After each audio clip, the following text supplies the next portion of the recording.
Hello everybody, welcome back to a new video. So today I'm going to be showing you the books that I read in June and July. I know you're probably thinking, Georgia, it's August, like why are we doing June reads? But I was saying in like a vlog, I was originally going to do like a June wrap up, but literally everything that I read was on Kindle Unlimited, so it would just be me literally holding like my iPad on my phone because that's what I read them on, because I don't have a Kindle as of yet. So I'll kind of put them together because I have about 8 physical books I think, and then the rest are all on Kindle. These are the physical books that I read, so I'm going to go through these first. We have 7 physical books to go through, and then I think there's maybe like 13, 14, something like that on Kindle. So I'll do these first. It's not going to be in the order that I read them, which normally is how I do them, but I figure you probably don't really care that much about the order that I read things. Okay, so we're going to start off with June physical books. The first one that I read was Daisy Hates 2. So Daisy Hates a Great Undoing. This is the 4th book in the Magnolia Parks universe. If you have watched any of my vlogs where I mention this, if you follow me on my book Insta, anything like that, you will know how obsessed I am with this book. I am kind of going back through and tabbing it. You will notice this is the only book that I've read in the last few months that I have tabbed, because this has some of the most beautiful quotes I've ever read in a book. Daisy Kate thought she left everything about her old life in the past, the crime, her family and the man she loves, but when her safety is threatened once again, she finds herself back under the watchful eyes of her gang lord brother Julian and her ex-boyfriend Christian, both desperate to keep her safe. Everything gets more complicated when beautiful, broken-hearted socialite Magnolia Parks enters the scene and Julian finds himself entangled with her. Because for Julian, falling in love isn't just unwelcome, it could be deadly for everyone involved. It will be no surprise to anybody that this was a 5-star for me. I absolutely loved it. Julian Hates is possibly my favourite book boyfriend of all time. I just don't even have the words. I love this book so much. I love Julian. Just everything about it really hit me in the feels. I was a wreck after reading this. The way that Jessa Hastings writes, I just love the way that she wrote Julian. Literally everything that Julian said had me ready to simp. Just find there's obviously like one specific bit in this book that just absolutely sends me. I feel it bursting through my chest even though I haven't done it yet. How much I'll feel her absence once I do. How big this stupid fucking house is going to be without all the clothes she brings, thrown about everywhere. How useless my bed's going to feel without her in it. How empty my lap's going to be this time next week. I hate loving her. It's a great undoing of my heart as I know it. She's made herself at home, kicked off those fucking cerulean heels, put her feet up on my left rib. Over the mantelpiece she hung her own portrait of herself, that little minx. Best painting I've ever seen too. Better than any woman anyone has ever painted in the history of time. A face I'd win battles for, a face I'd lose anything for, even her. She's the goddess in the Botticelli clamshell. Her eyes are the water lilies in Monet's pond. She's the hand of God reaching down to mankind. In another life I reckon I could have loved you, I tell her. She gives me a little smile back. In another life I would have let you. Never mind that I already love her in this one. I just can't. Even like reading those quotes back makes me want to sob. Then I went on to 7 Days in June. I feel like it was just fitting that I had to read this in June. Like if I wasn't going to read it in June, I was never going to read it. When Eva Mercy, a single mother and best-selling erotica writer, and the enigmatic award-winning novelist Shane Hall meet at a literary event in New York, sparks fly. What no one knows is that 15 years earlier, teenage Eva and Shane spent 1 week together madly in love. While they may pretend to be strangers, they can't deny their chemistry. Over the next 7 days, amidst a steamy Brooklyn summer, Eva and Shane reconnect. But Eva is wary of the man who broke her heart and wants Shane out of the city so her life can return to normal. Before he disappears though, she needs a few questions answered. So this was like a second chance romance. It's kind of like friends to lovers, but second chance. I really thought I was going to love this because of what I'd heard about it, but when I was reading it, I felt like it was a little bit slow getting into it. I think I originally rated this a 4 stars, but I think I probably would rate it like a 3.75, which I'm not a very harsh rater at all. I feel bad if I rate anything below like 4 stars, but 3.75 is still a good book and it's still something that I enjoyed. Then I read Forever Interrupted by Taylor Jenkins Reid. On rainy New Year's Day, Elsie heads out to pick up a pizza. She isn't expecting to see anyone else, much less the handsome and charming Ben. Their chemistry is instant and electric. Within weeks, they are head over heels in love. By May, they've eloped. 9 days later, he is hit by a truck and dies on impact. At the hospital, Elsie faces Susan, the mother-in-law she's never met and who doesn't even know Elsie exists. Interweaving Elsie and Ben's romance with Elsie and Susan's healing process, Forever Interrupted is a story of how one life-changing year and a powerful reminder that there's more than one way to find a happy ending. So this one was different to anything I've read before, with it being sort of focused on like grief and being a widow, which I didn't know going into it. But I literally picked this up and read it in like one sitting. Wasn't my favourite book of all time. I think I would probably give it like 3.75 to 4. I read Part of Your World by Abby Jimenez. This is my first Abby Jimenez book. I feel like I'd seen her books everywhere recently. After a wild bet, Alexis Montgomery has had her world turned upside down. The cause, Daniel Grant, a ridiculously hot carpenter who's 10 years younger than her and as casual as they come, the complete opposite of sophisticated sea girl Alexis, and yet their chemistry is undeniable. While her ultra-wealthy parents want her to carry on the family legacy of world-renowned surgeons, Alexis doesn't need glory or fame. She's fine with being a mere ER doctor, and every minute she spends with Daniel in the tight-knit town where he lives, she's discovering what's really important. Yet letting their relationship become anything more than a short-term fling would mean her turning her back on her family and giving up the opportunity to help thousands of people. Bringing Daniel into her world is impossible, and yet she can't give up the joy she's found with him either. With so many differences between them, how can Alexis possibly choose between her world and his? So this one is like an age gap romance, but it's the guy that's younger, sort of like we can't be together type thing. The main girl, she is from a family of doctors, of surgeons, and she's kind of expected to carry on with that legacy. She meets this guy on a whim. He's from like a small town, very like working class, and it's kind of just them trying to figure out how they're going to be together. But I did really enjoy this one. I think I would probably give this like a 4 stars. I thought it was easy reading. It gave like the summery small town vibes. And I read Hook, Line and Sinker, which is number 2 in the Bellinger Sisters series, I think. Follows on from It Happened One Summer, which I read last summer. This one focuses on Fox and Hannah. Hannah is Piper's sister that we see in the first book, and Fox is Brendan's best friend, who we also see in the first book. King crab fisherman Fox Thornton has a reputation as a sexy, carefree flirt. Everyone knows he's guaranteed a good time, in bed and out, and that's exactly how he prefers it, until he meets Hannah Bellinger. She's immune to his charm and good looks, but he seems to enjoy his personality and want to be friends. Bizarre. But he likes her too much to risk a fling, so platonic pals it is. Now Hannah's in town for work, crashing in Fox's spare room. She knows he's a notorious ladies' man, but they're definitely just friends. In fact, she's nursing a hopeless crush on a colleague, and Fox is just a person to help her win with her lacklustre love life.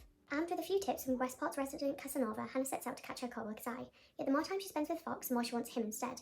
As the line between friendship and flirtation begins to blur, Hannah can't deny she loves everything about Fox, but she refuses to be another notch on his bedpost.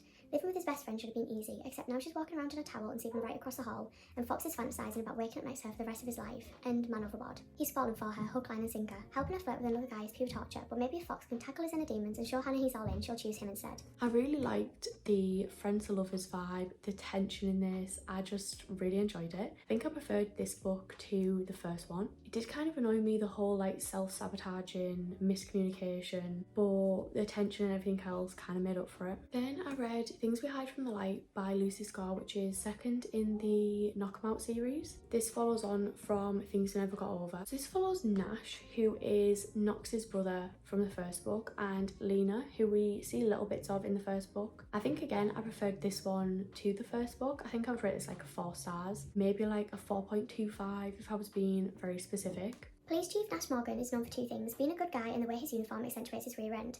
But 2 bullets put a dent in his southern charm, and now he's facing a criminal still on the loose in a town full of citizens that consider the law more of a guideline. The last thing he needs is leggy, smart-mouthed Lena Salavita moving in next door, making him feel things he doesn't have the energy to feel. Lena is on a mission. As soon as she gets what she's after, she has no intention of sticking around. The town of Knockabout has other ideas. Soon she finds herself sucked into the small town life, dog-sitting, saying yes to a bridesmaid dress, listening to the sexy chief of police in the shower. But when Nash discovers Lena's secret, these friends become furious enemies, though the sparks flying between them don't know the difference between love and hate. So this is kind of like friends to enemies to lovers. Only enemies because he feels betrayed and blah blah blah. But I did really enjoy this one. The only thing with Lucy Score books is I feel like they are so unnecessarily long. I read this at the same time that I was reading Hook, Line and Sinker, and I kind of liked sort of flitting between the two, because I think if I just read this, I don't think I would have gone into a slump, because I did enjoy it, but they're just so long. There's just a lot of like filler chapters, I think personally. And then the last physical book that I've read in June and July is Flawless by Elsie Silver. I love this one. I'm a golden boy of professional bull riding, or at least I was until it all blew up in my face. Now my agent says I have to clean up my image, so I'm stuck with his ball-busting daughter for the rest of the season as my full-time supervision. I don't need a goddamn babysitter, especially one with skin-tight jeans, a sexy smirk, and a mouth she can't stop running, a mouth I can't stop thinking about. She says this means nothing, I say this means everything. She says there are boundaries we shouldn't cross, that my reputation couldn't take any more hits, and neither can her damaged heart.